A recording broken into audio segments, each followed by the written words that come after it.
Well, yes, but at any rate, if you go there, you can get 1 month's free membership if you haven't signed up before. You get a free audiobook with it. It helps out the show. It's pretty cool. I highly recommend checking it out. Brian's books are all on there. Yes, Ancient excellent Enemies, quality. Ancient Blood, and Drawing Dead. Dead. I'm working on Drawing Dead just right now. Actually, I'm about halfway through. Oh, okay, good. You'll have to tell me what you think. So far, so good. Are you doing the audio version? Yes. You are? Okay, so you're hearing Brian's, which is interesting. He does, some of the character voices are kind of funny. It's like he doesn't, not what I would have expected, not what I would have heard in my head, but I can see where they're legitimate, like they're valid choices, but it's always funny. I like most of them, although he does not make a good, I mean, with all due respect to him, I don't think he makes a good Phelan. No, that's the one, voice, his voice is a little too high-pitched for Phelan.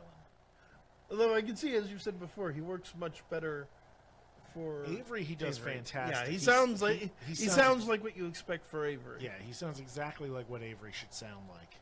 So, I don't hold anything against. And if you want to be that way, there are lots of other options. If you don't want to go with Brian's books, there's paranormal books, there's fiction, there's horror, there's fantasy, there's religious books. C.S. Lewis's books are on there, which I also would highly recommend. Mere Christianity is a good choice. The Great Divorce, and the Screw Tape Letters, which is probably one of the most iconic things C.S. Lewis ever wrote, other than the Chronicles of Narnia. But at any rate, enough promotion. Let's get on with tonight's topic. So tonight we're talking about this. Well, broadly we're talking about the stages of demonic attack. There's an actual strategy to the way that demons invade a person's life, and particularly we're going to be starting that with the concept of what we call grounds. Yes, demons are very particular about their coffee. Oh, very. They have to have freshly ground coffee. So this is very important. Something you never knew about the paranormal before. I'm sorry, there were only so many grounds jokes I was thinking about the topic. I'm like, what the hell kind of joke am I going to make? Coffee's about the only one. Coffee is about the only place you can really go with that. If you're in New Jersey, I was thinking I was going to do a joke about grounds for sculpture, but like nobody outside this area would know what the hell I was talking about. There's a place called Grounds for Sculpture, which I always thought was kind of fun. See, I'm living in New Jersey, Damon. I had no idea what you're talking about. Yeah, it's in this area, but whatever. And because of course, I grew up in Pennsylvania. It's like I'm not from New Jersey. Well, I was born here, but see, there's Grounds for Sculpture. Then there's Grounds for Summoning. Then there's grounds for lawsuits. And then of course there's ground itself. Grounds for divorce. Grounds for divorce. Can I get a divorce from him? The Great Divorce. Well, that's the divorce of heaven and hell, because yes. they got.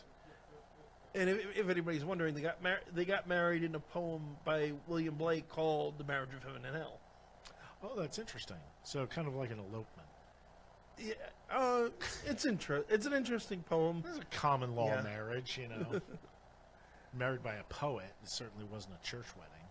So, at any rate, just to get something resembling on topic. Grounds. Now, one of the common questions I get from the more skeptical side of the universe is, well, if demons are real and they actually possess people, why do they possess random schmoes? Why don't they possess the President of the United States?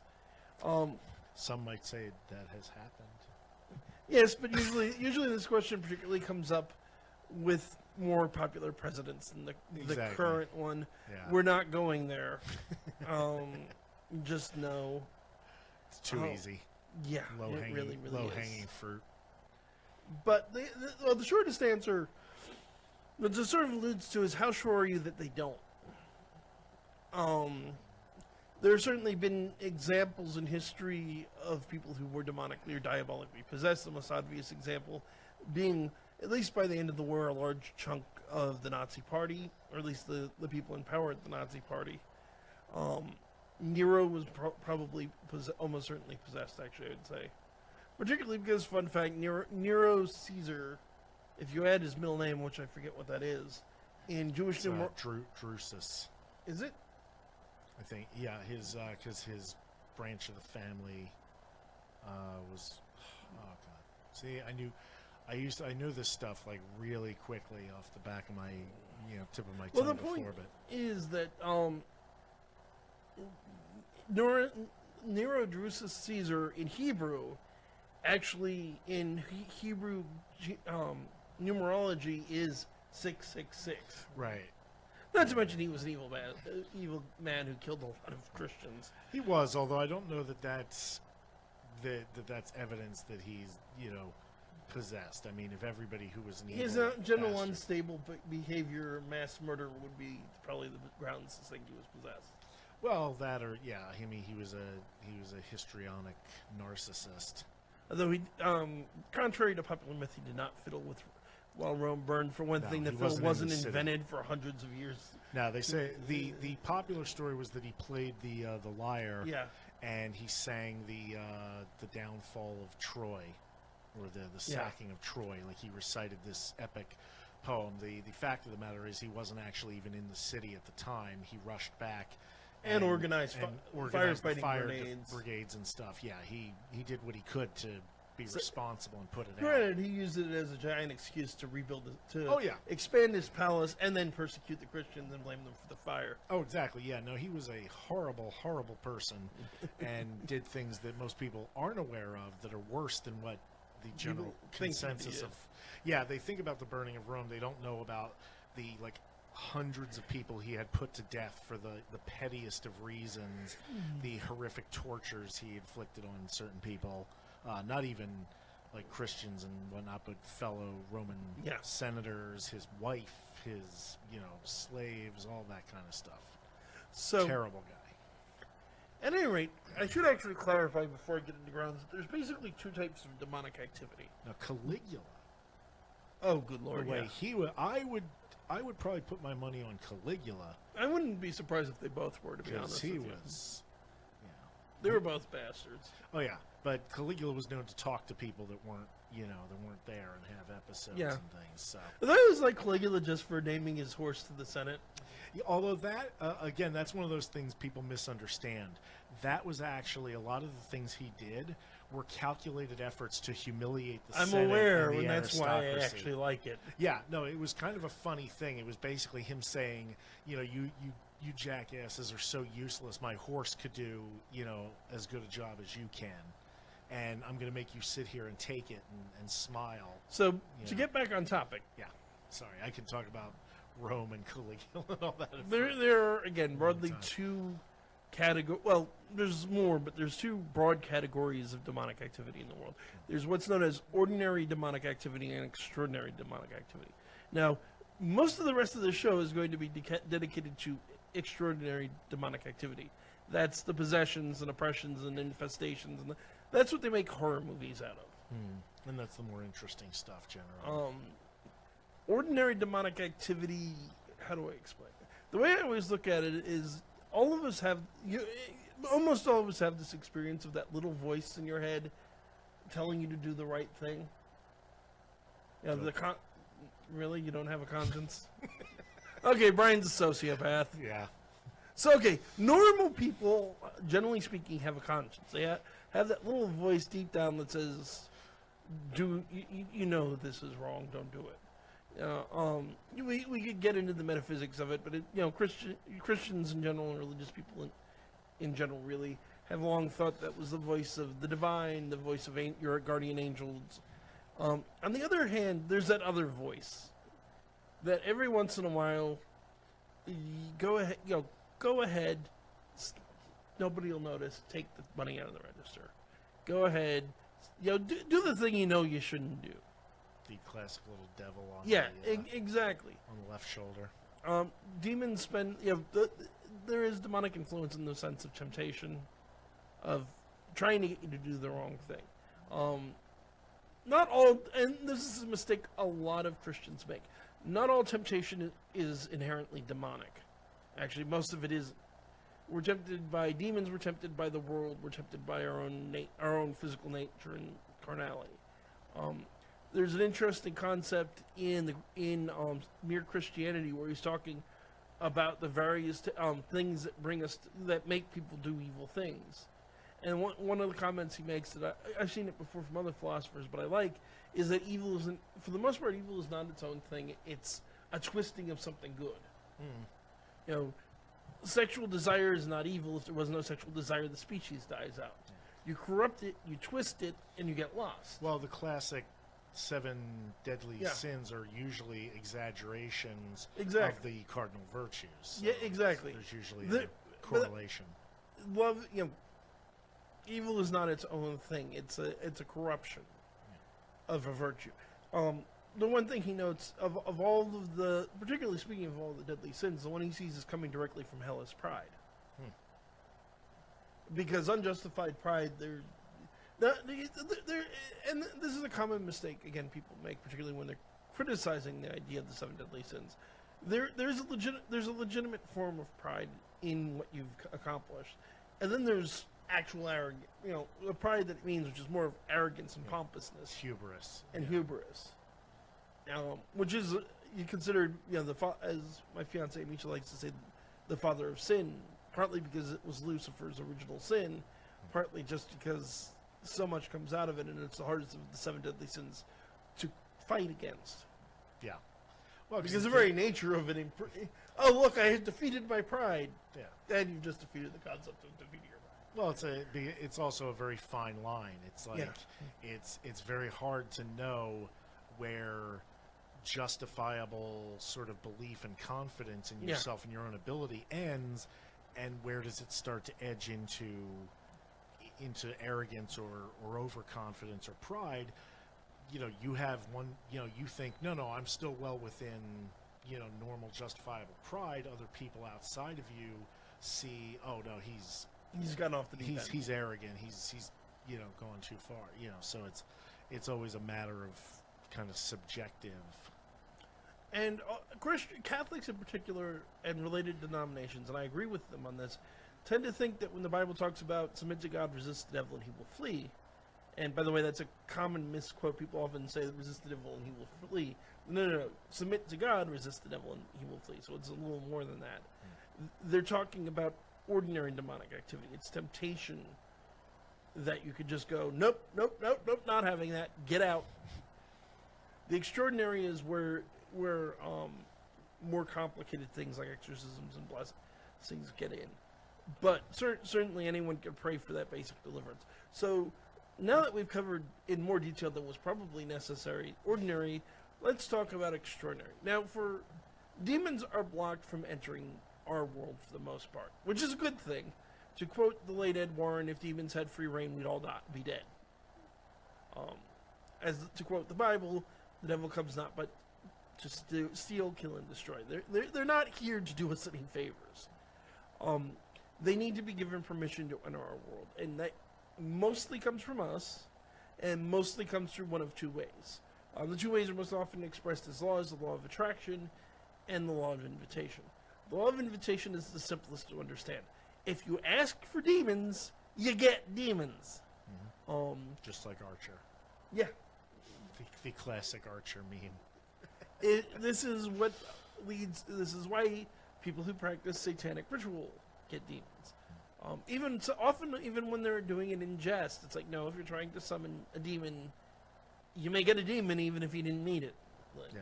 See, this is where I actually think that the idea of the vampire needing to be invited into a home before entering, I think it was sort of a carryover that Stoker incorporated that from a general idea about demons and the devil. I believe he's right. That you're right. That it basically, because most of the folklore I've read never had anything about vampires actually needing to be invited in. Usually, they just, if it was their but it's house, the nature of right spiritual evil, and it needs permission. So,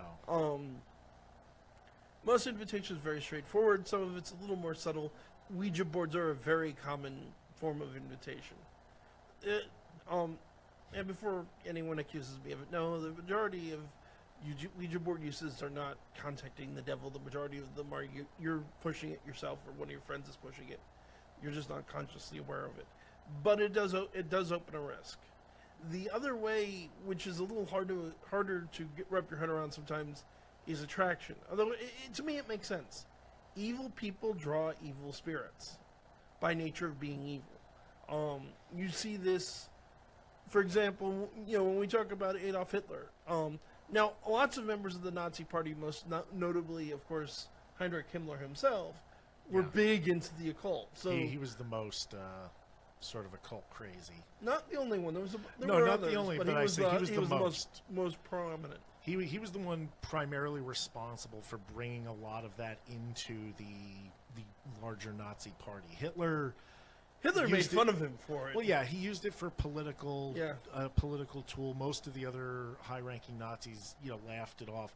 Himmler was the guy that kind of believed in a lot of that stuff and thought that it would actually give them otherworldly power. And incorporated a lot of the rituals into the SS. Yeah.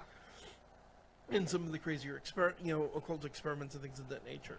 And if you're a fan of Raiders of the Lost Ark, the line, them going around looking for artifacts, that did actually happen. We need to do an episode about that group. Yeah, and it was largely from Himmler that although Hitler had more of an interest in that, specifically because he saw value in the symbolism.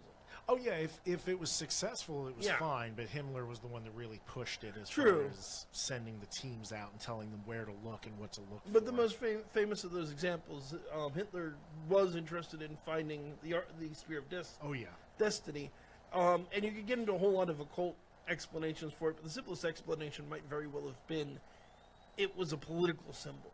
It was, I have this thing. This gives me the right to rule. And it would have scared the hell out of a lot of people anyway.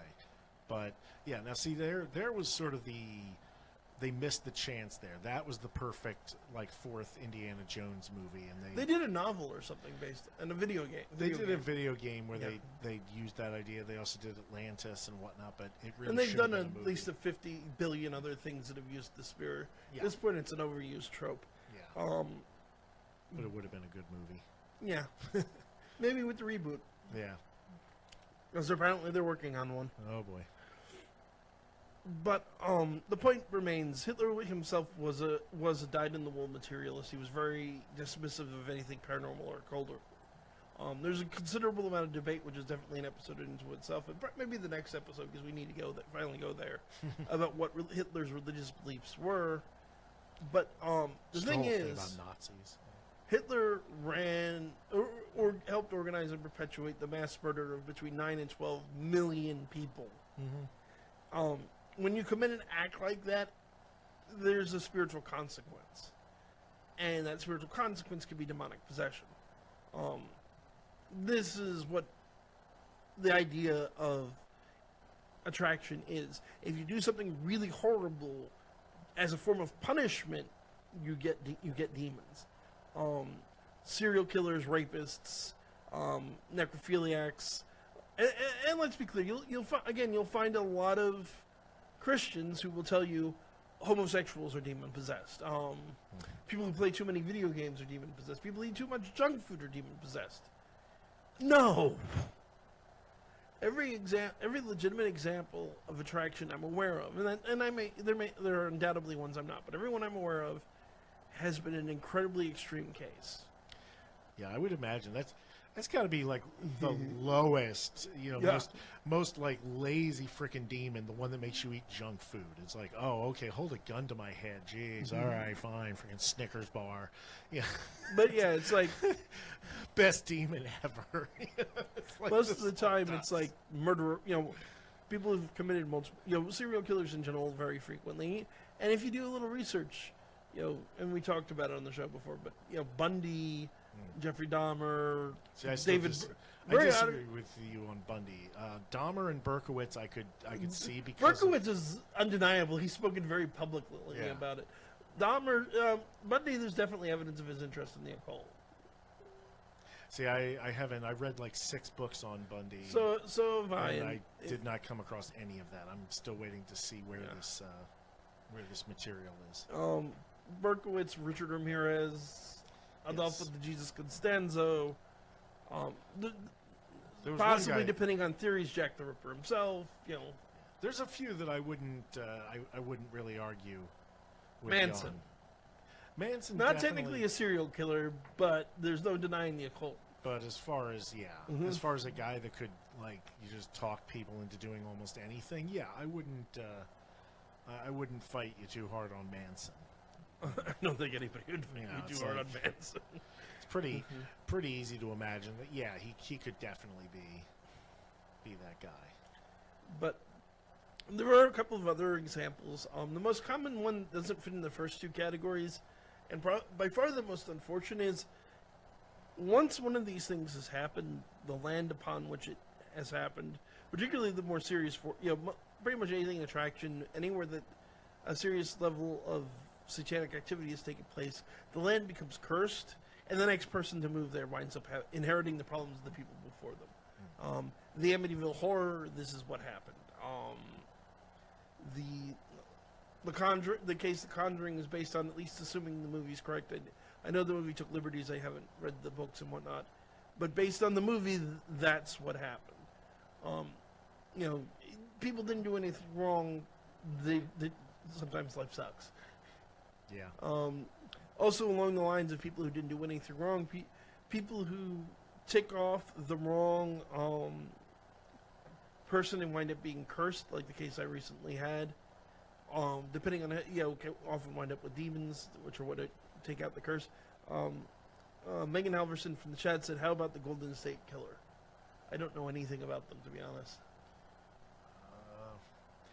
By that name, it sounds vaguely familiar, but We'll have to look into. We'll look into it and get back to you. Sorry about that. There are so many killers that a lot of them they run together, and it's hard to remember. I saw a special on one guy that definitely seemed to fit the profile, Yeah. and I can't remember his name now, but he was a freak. The last and by far the rarest, and this is maybe once or twice in a generation, is what they call soul victims. People of extreme piety, often saints, sometimes because of their piety draw demonic spirits to them. If the case is legitimate, and there's an enormous amount of question to that, this would be what was happening with Annalise Michel, who was the basis for the movie The Exorcism of Emily Rose. Probably the most famous clear-cut case was Padre Pio, who has since been canonized by the Roman Catholic Church, who was under regular demonic attack. You'll note, has since been canonized. He's been turned into a saint, if you don't know what canonized means. It's rare. Most of the people involved were, in fact, saints or are candidates for becoming saints.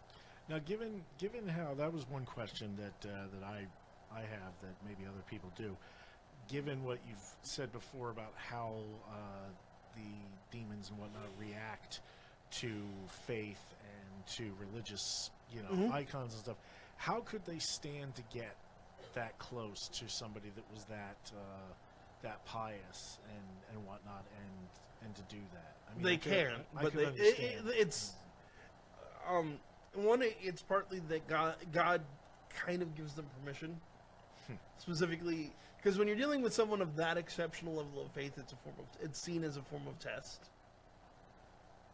and partly I think it's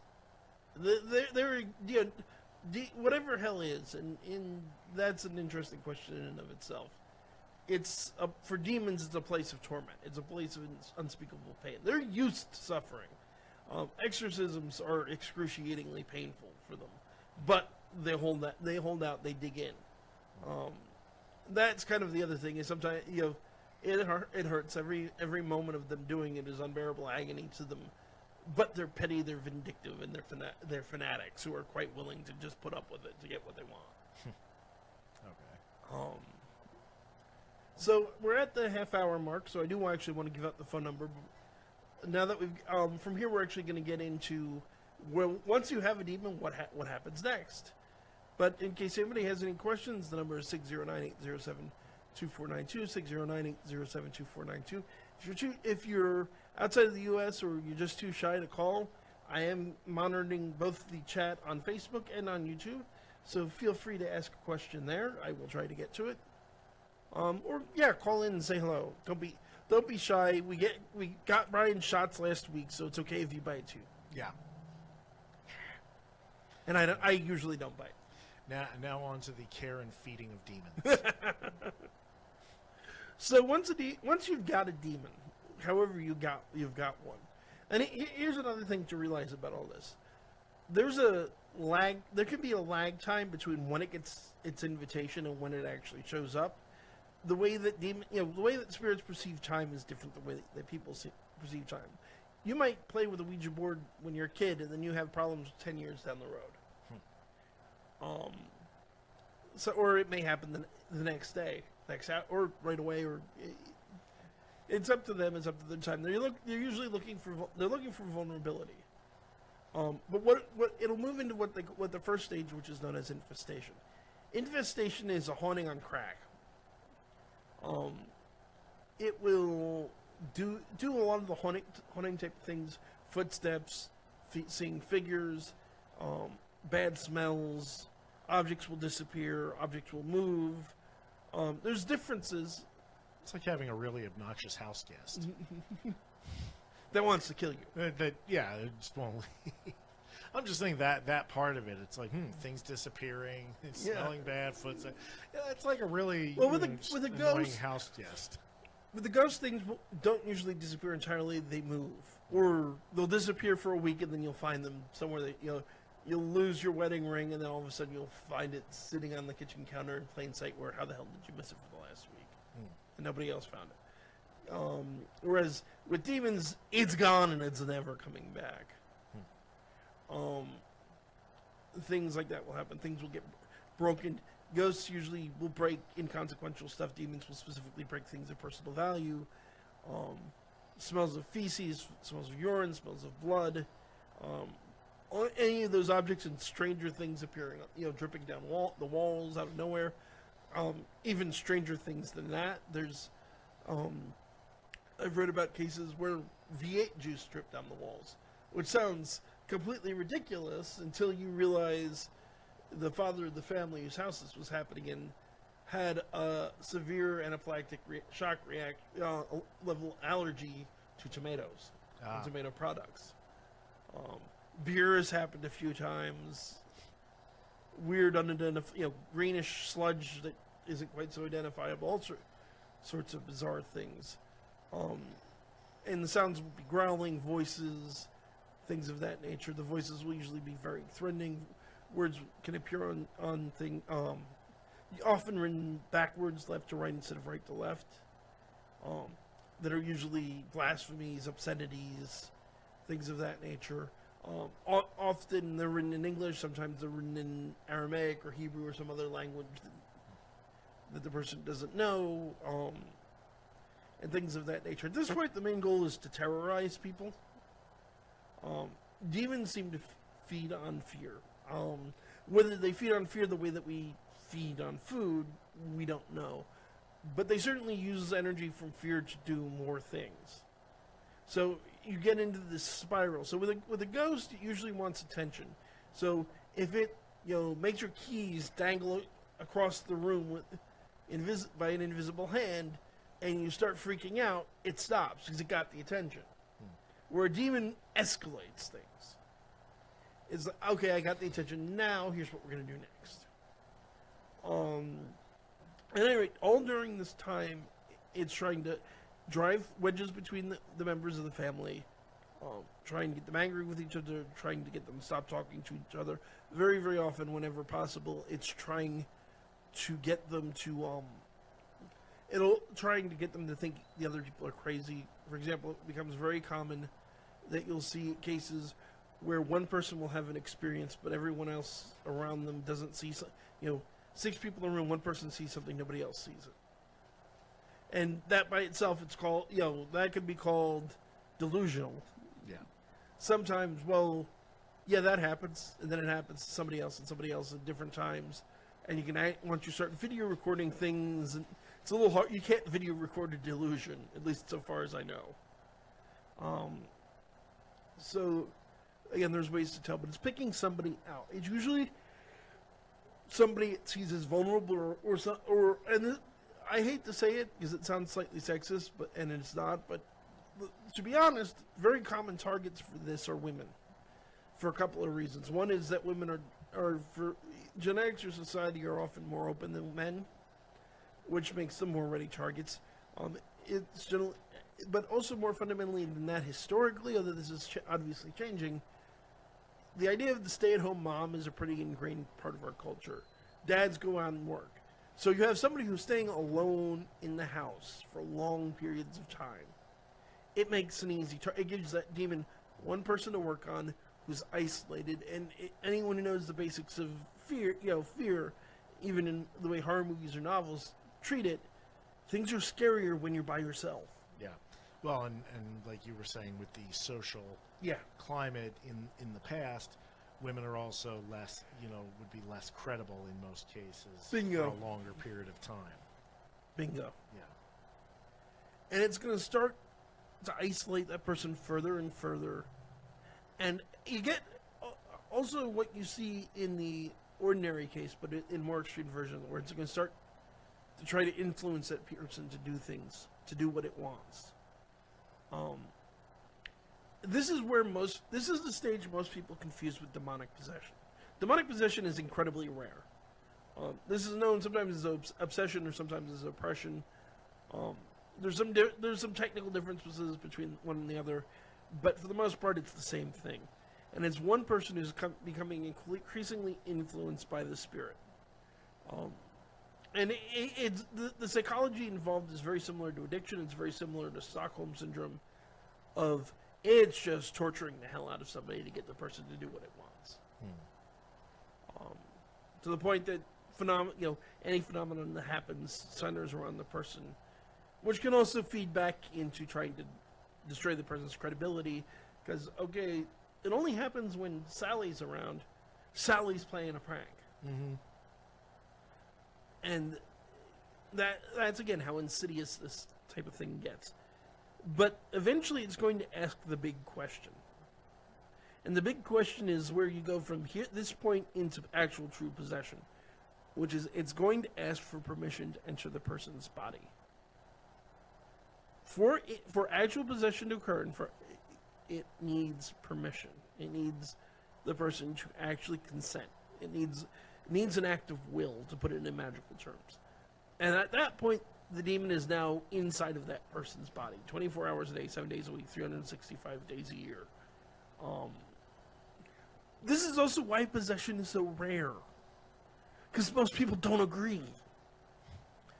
It's also why that previous stage, it's so important to try to get a person help before they reach this point, because it's much easier to get rid of a demon that hasn't taken up habitation in somebody's body. Because everything before this, house blessings often work, exorcisms of homes often work. Once you've crossed this line, you need an actual exorcism of person, and that's incredibly dangerous for the person. It's incredibly dangerous for the exorcist. People often ask, why does the demon just kill the person? Why does the demon just kill the exorcist? It's happened. Often, no medical examiner, I think, in modern history is going to put demon possession as cause of death. Heart attacks, strokes, anything else, dehydration. Here's the thing about the Annalise Michel case.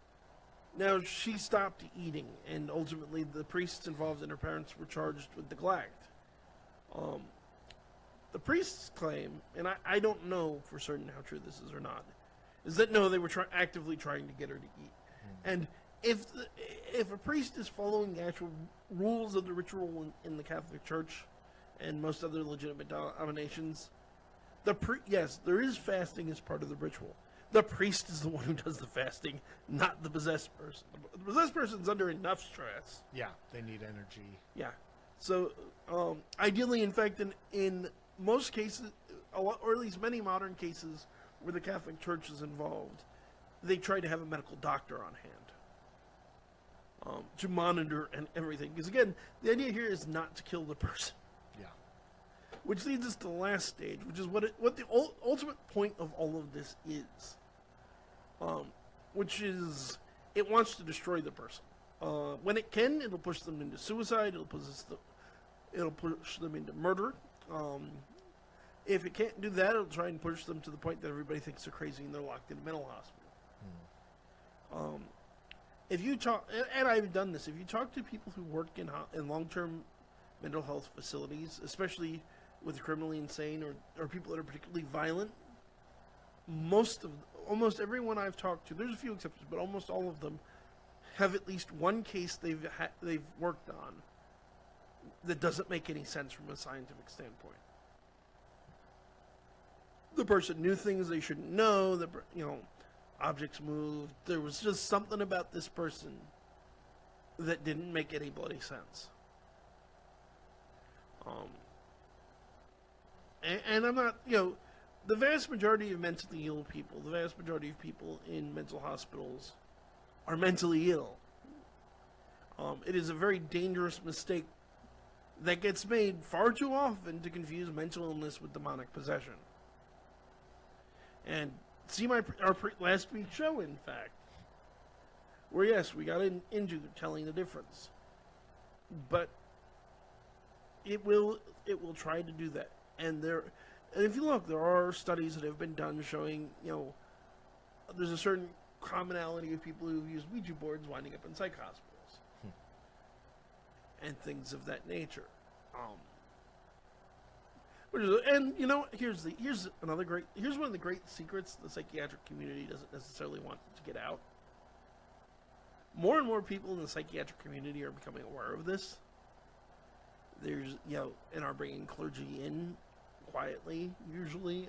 I've interacted with a couple of these cases over the years where it's like, okay, we can't do anything.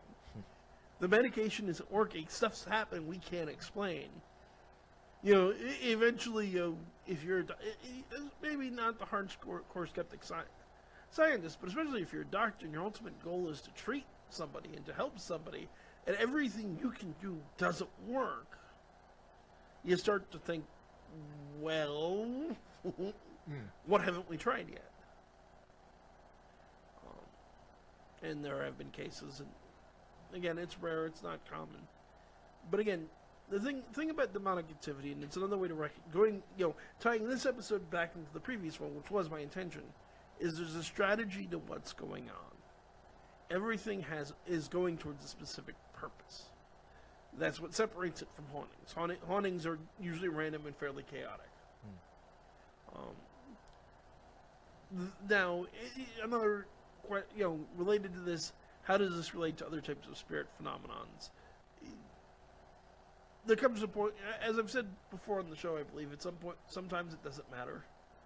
I'm a very practical kind of guy, because people will ask me, well, how do you know if it's a demon and not a jinn, or a fairy, or this, or that, or who knows what?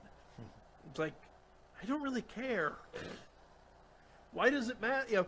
If the person's life is in ruins, why does it matter what the spirit calls itself? You need to deal with the problem.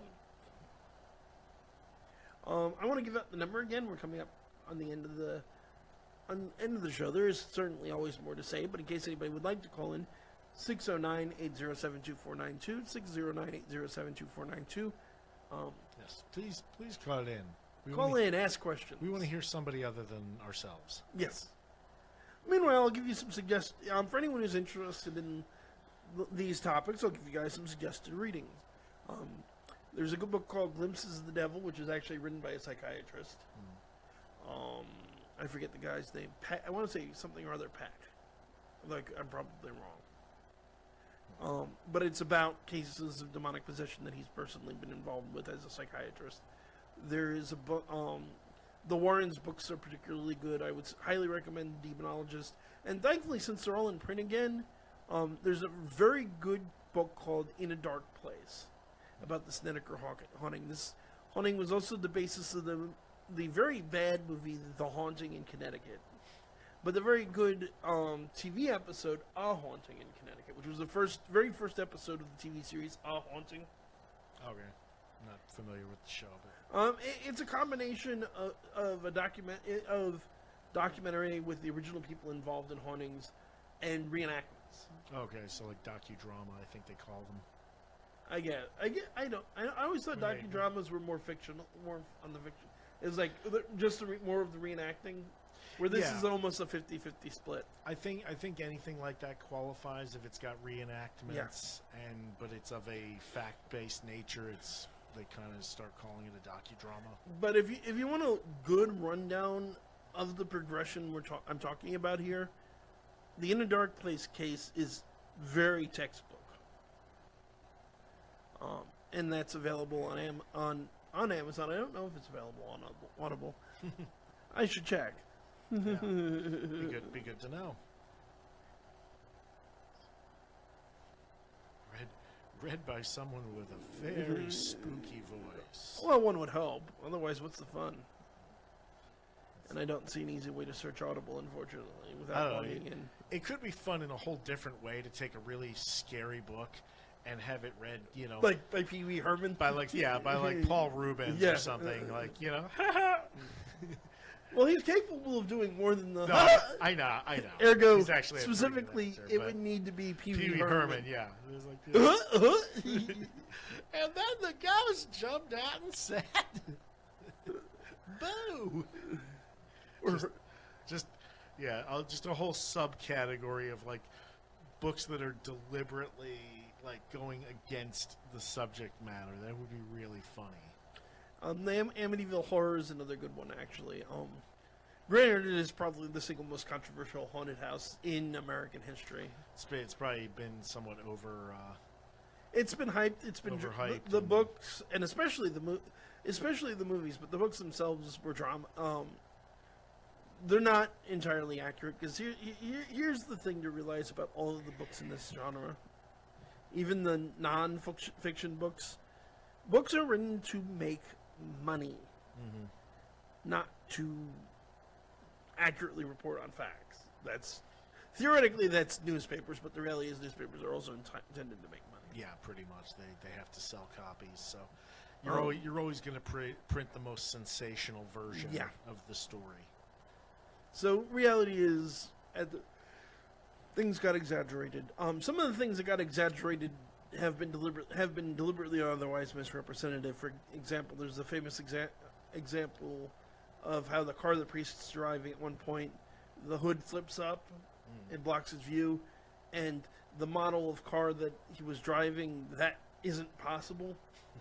So supposedly in the first edition and the early editions, it was a model that was impossible. In the later editions, they changed the model to one where it worked. Right. The people saying that got it backwards. The original model in the editions, yes, it was totally possible. Then later editions screwed up and changed the model to one that couldn't happen. Yeah. If you're interested in Amityville, you can go onto YouTube and look up Amityville Horror Week. You can find a whole week of Lou Gentili and myself interviewing George Lutz, Kathy Lutz, Chris Lutz, Lorraine Warren, and quite a few of the other prominent people in that case. Don't take my word for it. Don't take Jane Anson, the author of the book's word for it. Read what happened from the people it happened. Hear what the people it happened to talk about it. There's a good documentary that used to be on Netflix. I don't think it is anymore, but you can still find it, I'm sure, called My Amityville Horror, which is created by Danny Lutz, one of the other the other three kids. So Chris Lutz we had, Dan Lutz is one of the other two, and Danny talks about his experiences in the house. Yeah. There's a common myth that I've heard repeated many times that the family's come out and admitted that it was a hoax. They really haven't. Yeah. The only person directly related to the case, actually directly related to the case, that has said that it wasn't true was Ronald Butch DeFeo Jr., the pathological liar and convicted 6-time murderer. Yeah. Who can only comment on what happened to himself because he was in prison by the time the Lutzes moved in. Yeah, he kind of was not there. Yeah. Certainly there's the question of his own supposedly paranormal experiences. Specifically, the story goes that he was a black figure handed him the rifle and then followed him as he traveled throughout the house, murdering his family. See, now there's somebody that you could explore whether he was demonically.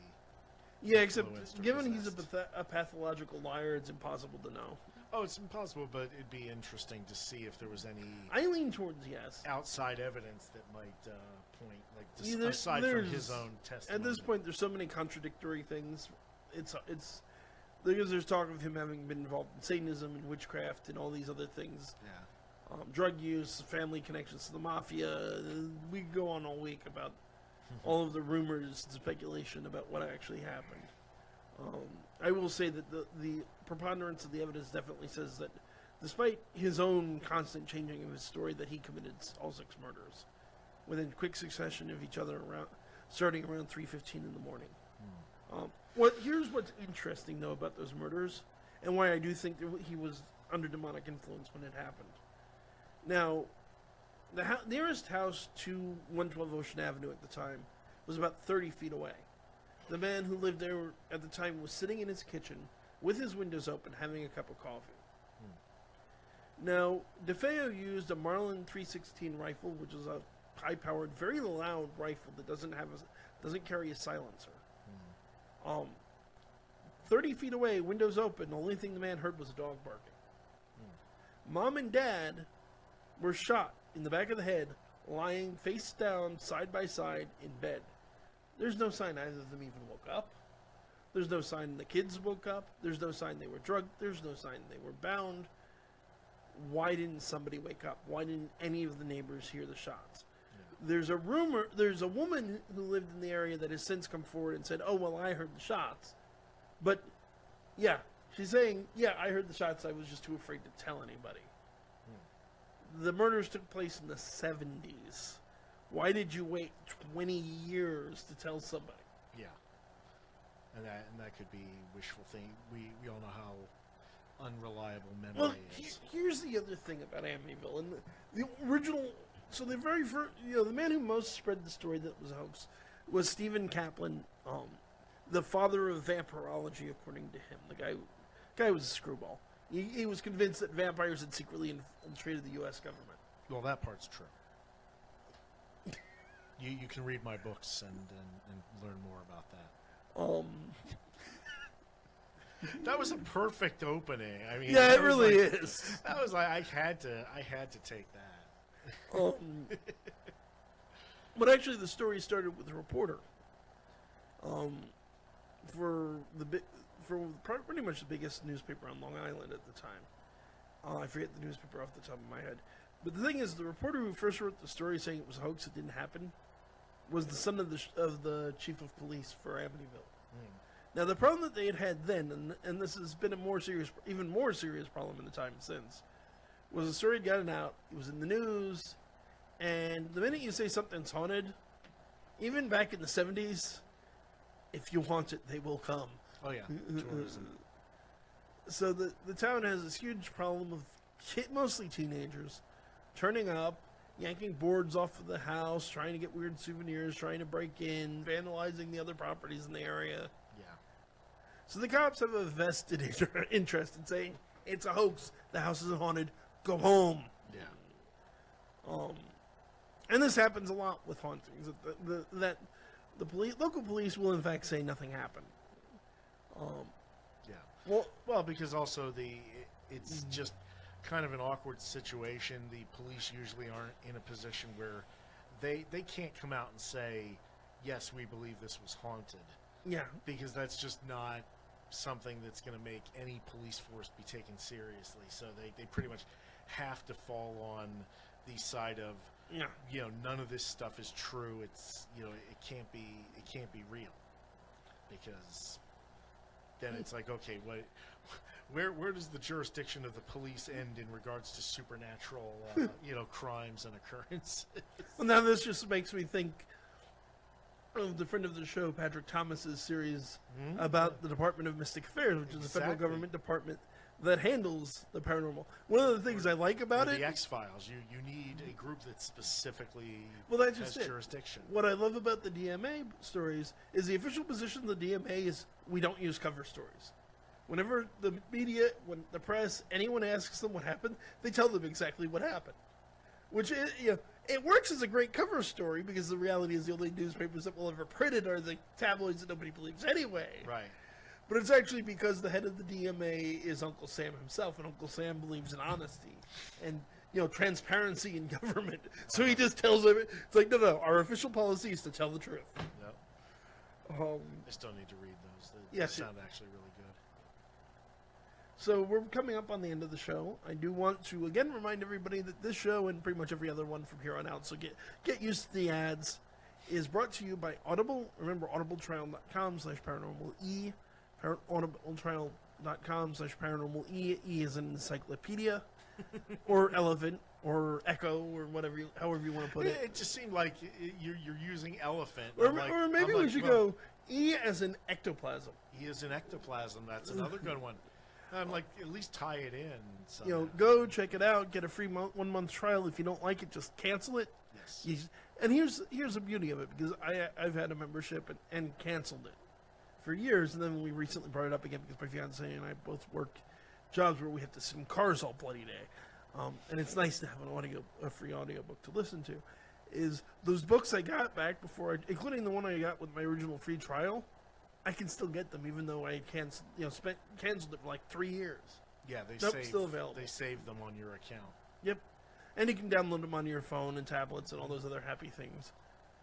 And again, it's a free month trial. It's a free book. If you hate the service, take the free one and never use it again. Exactly. You can support us by doing that. Of course, you can always support us by going to patreon.com/demonology. Patreon.com/demonology. If you want to throw us a little bit of money. You know, if you're broke and audiobooks aren't your thing, or if you already have an Audible account, the most basic way you can always support us is go to youtube.com/c/paranormal encyclopedia and subscribe. You know, like, comment, share. Yes. That by itself does us an enormous amount of good. Remember, youtube.com/c/paranormal encyclopedia, or just look up Paranormal Encyclopedia on YouTube. It's also worth checking out. There's a great website nowadays called Breach.tv.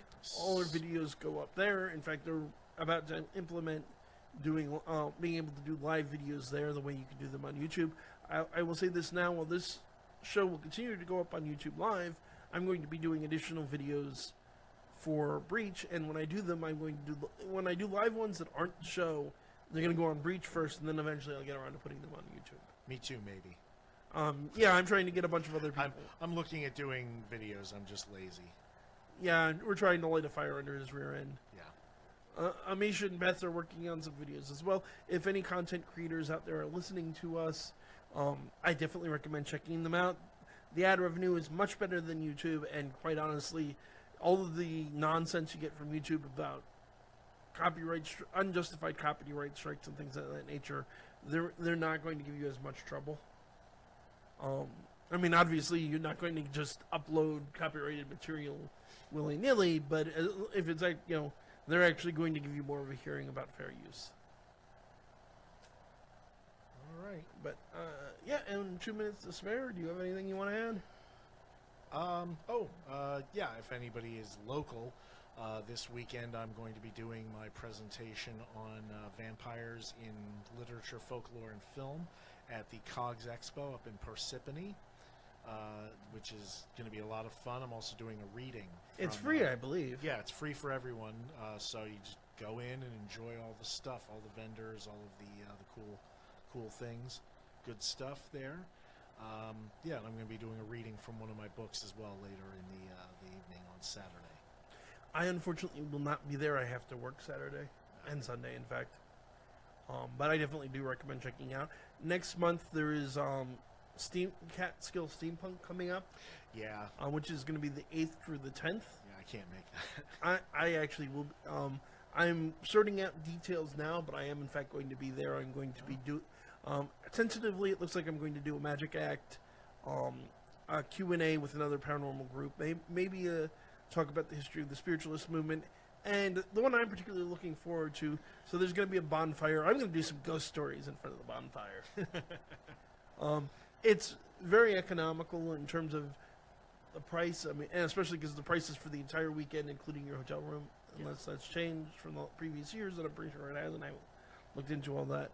I definitely recommend checking it out. They always have some great people, and you come see me, come see Brian this weekend. It's, again, if you live anywhere near Parsippany, New Jersey, it's free. Yeah, it's the Radisson in Parsippany.